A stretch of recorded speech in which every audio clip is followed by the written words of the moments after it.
South India shopping mall, the wedding మంత్ర, సరికొత్త wedding collection, south India shopping mall.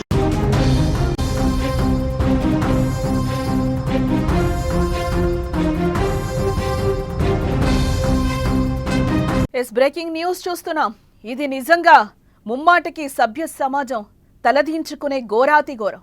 కంటికి రెప్పలా చూసుకోవాల్సిన తల్లే ఆ పాప పాలిట దెయ్యమైంది. ఈ దెయ్యం ఎందుకైందో ఇది పూర్తిగా మీరు చూస్తే మీకే అర్థమవుతుంది. ఉత్తరాఖండ్లో దారుణం. మైనర్ కుమార్తెపై సామూహిక అత్యాచారం తల్లే చేయించింది. అందుకే అన్నాను దుర్మార్గురాలని. తన బాయ్ ఫ్రెండ్తోనే అఘాయిత్యం చేయించింది. బాయ్ ఫ్రెండ్ స్నేహితుడు కూడా అత్యాచారం చేశాడు. నిందితురాలు ఎవరో కాదు, బీజేపీ నాయకురాలు అనామిక శర్మ. అమ్మను మించిన దైవం ఉన్నదా అని అంటూ ఉంటాం కదా. నవమాసాలు తన కడుపులో మోసి జన్మనిచ్చి పెంచి పెద్దం చేస్తుంది. తన పిల్లలకి ఎలాంటి అపాయం కలిగినా ఆ తల్లి గుండె తల్లడిల్లిపోతుంది. కానీ ఈ తల్లి మాత్రం మాతృత్వానికే మాయని మచ్చం తెచ్చిపెట్టింది. 13 ఏళ్ల కన్న కుమార్తెను బాయ్ ఫ్రెండ్తో అత్యాచారం చేయించింది. తన భర్తకు విడాకులిచ్చి తన ప్రియుడితో కొన్నేళ్లుగా సహజీవనం చేస్తున్న అనామిక ఈ ఏడాది జనవరిలో తన ప్రియుడు సుమిత్ పట్వాల్, అతని స్నేహితుడు శుభంతో కలిసి టూర్కెళ్లింది. వారితో 13 ఏళ్ల అనామిక కుమార్తె కూడా వెళ్ళగా ఈ సమయంలో ఆ బాలికపై సామూహిక అత్యాచారం జరిగింది. తల్లి, ప్రియుడు, అతడి స్నేహితుడు ఈ ఘాతకానికి పాల్పడ్డారు. అక్కడ మద్యం మత్తులో తన తల్లి అనుమతితో సుమిత్ సామూహిక అత్యాచారానికి పాల్పడ్డాడు. హరిద్వార్, ఆగ్రా మరియు బృందావన్ సహా పలు హోటళ్లలో బాలికను వేధించారు. విషయం తండ్రికి చెప్తే తన తల్లి చంపేస్తానని బెదిరించడంతో బాలిక విషయాన్ని బయటకు పొక్కనీయలేదు. చూసారా, తల్లి చేసిందే తప్పు. ఆ తప్పుతో పాటు బిడ్డని కూడా ఏ విధంగా చేసిందో. ఇలాంటి తల్లులుంటారా? నిజంగానే ముందు మనం చెప్పుకున్నట్టు అమ్మకు మించి దైవం ఉన్నదా అని మనం మాట్లాడుకుంటూ ఉంటాం. ఈ తల్లి ఏం చేసింది? ఇంత దుర్మార్గానికి ఒరిగడతారా ఎవరైనా కూడా? 13 ఏళ్ల పాప, ఆ పాపకేం తెలుసు? దగ్గరుండే ఇంత ఎంకరేజ్మెంట్ ఎందుకు చేసింది? చివరికి విడిపోయిన భర్తకి ఆ పాప తండ్రి వెళ్ళి బాధని చెప్పుకుంటే ఆయన వచ్చి రివర్స్లో కేసు పెడితే ఈ తతంగం అంతా బయటకు వచ్చిన పరిస్థితి. అసలు ఏం చేస్తున్నారు? సమాజం ఎటువైపు వెళ్తుంది? అయితే నెల రోజుల క్రితం వరకు కూడా అనామిక కూతురు తన తండ్రి వద్దే ఉంది. ఈ క్రమంలోనే తల్లి ఆమె ప్రియుడు కలిసి తనను లైంగికంగా వేధించిన విషయాన్ని తండ్రికి చెప్పుకొని బాధపడిందట.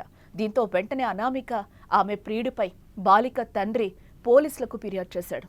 కేసు నమోదు చేసుకున్న పోలీసులు హరిద్వార్లో అనామికను, ఆమె ప్రియుణ్ణి అదుపులోకి తీసుకున్నట్లుగా సమాచారం. ప్రైమరీ విచారణలో బాలికపై అత్యాచారం జరిగినట్టు గుర్తించడంలో పలు సెక్షన్లతో పాటు నిందితులపై ఫోక్సో కేసు కూడా నమోదు చేశారు. వారిని కోర్టులో హాజరుపరచగా 14 రోజుల జ్యుడిషియల్ కస్టడీకి అనుమతించింది. కేసులో మరో నిందితుడిగా ఉన్న శుభం పరారీలో ఉన్నట్లుగా పోలీసులు చెప్తున్నారు. అనామిక శర్మ బీజేపీ నాయకురాలుగా తెలుస్తోంది. ఆమె హరిద్వార్ జిల్లా మహిళా మోర్చా అధ్యక్షురాలుగా కూడా పనిచేస్తున్నట్టుగా తెలుస్తోంది. చూసారా ఇక్కడ ఎంత ఘోరమో. ఆమె మహిళా నేతగా కూడా ఉంది. మహిళా నేతగా ఉండి మహిళా చట్టాలు కూడా ఆమెకి తెలుసు ఏ విధంగా ఉంటాయని చెప్పి కన్న కూతురు, కన్న బిడ్డకి ఇంత అన్యాయం ఎక్కడన్నా జరుగుతుందా? అసలు ఏమనాలి? ఈ సంఘటన చూసి అసలు ఏమనాలి? నిజంగా సభ్య సమాజం తలదించుకునే విషయం కాదా ఇది? అసలు ఇంత తల్లి ఇంత సపోర్ట్ చేస్తుందా ప్రియుడికి? భర్త నుంచి విడిపోయిందే నువ్వు చేసిన పెద్ద తప్పు. తప్పు చేసింది కాకుండా ప్రియుడితో మళ్ళీ ఈ గ్యాంగ్ రేప్ ఏంటి చేయించడం? అసలు ఎటుపోతుంది ఈ సమాజం?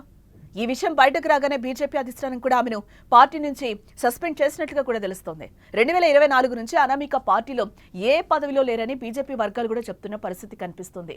పిల్లలను ప్రాణంగా ప్రేమించే తల్లులున్న ఈ సమాజంలో అనామిక లాంటి నీచమైన వారు ఉండడం ఇప్పుడు మనం శోచనీయంగా చెప్పుకోవచ్చు.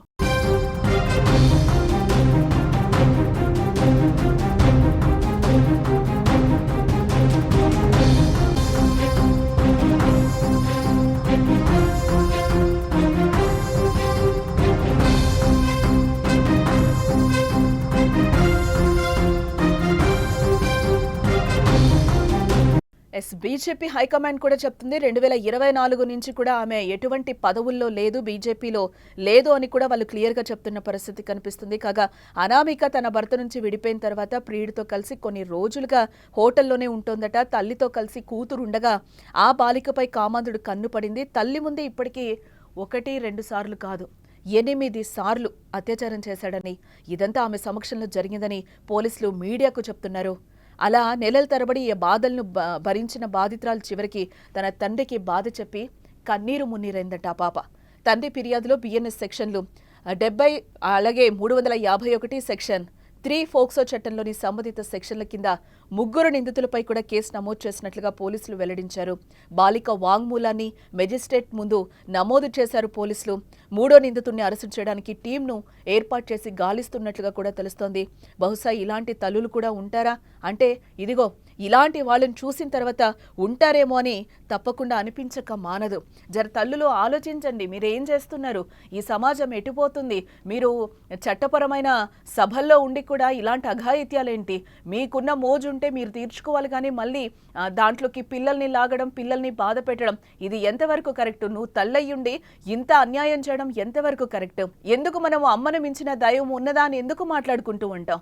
ఇవన్నీ ఈరోజు ఆ పాపకి ఈ ఒక రాక్షసిలాగా కనిపించట్లేదా? నిజంగా కనిపిస్తుంది. ఆ అమ్మాయికే కాదు సమాజం మొత్తానికి కనిపిస్తుంది. సమాజం తలదించుకొని ఏడ్చే పరిస్థితి ఈ ఘటన వింటే.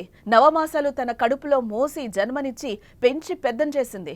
తన పిల్లలకి ఎలాంటి అపాయం కలిగినా కూడా కంటికి రెప్పలా చూసుకుంటుంది. ఏదన్నా అయితే తల్లి గుండె తల్లడిల్లిపోతుంది. కానీ ఈ తల్లి మాత్రం మాతృత్వానికే మాయని మచ్చ తెచ్చిపెట్టింది. 13 ఏళ్ల కన్న కుమార్తెను బాయ్ ఫ్రెండ్తో కలిసి అత్యాచారం చేయిస్తుందా? తన భర్తకు విడాకులిచ్చి తన ప్రియుడితో కొన్నేళ్లుగా సహజీవనం చేస్తున్న అనామిక ఈ ఏడాది జనవరిలో తన ప్రియుడు సుమిత్ పట్వాల్ అతని స్నేహితుడు శుభంతో కలిసి టూర్కు వెళ్ళింది. వారితో 13 ఏళ్ల అనామిక కూడా వెళ్లగా ఈ సమయంలోనే ఆ బాలికపై సామూహిక అత్యాచారం జరిగింది. తల్లి, ప్రియుడు, అతడి స్నేహితుడు ఈ ఘాతకానికి పాల్పడ్డారు. అక్కడ మద్యం మత్తులో తన తల్లి అనుమతితో సుమిత్, శుభం సామూహిక అత్యాచారానికి పాల్పడ్డారు. ఇలాంటి తల్లులు ఎక్కడన్నా ఉంటారా? అసలు సమాజం దీన్ని ఏ విధంగా చూడాలి? మీరేమనుకుంటున్నారో ఈ వీడియో కింద కామెంట్ చేయండి.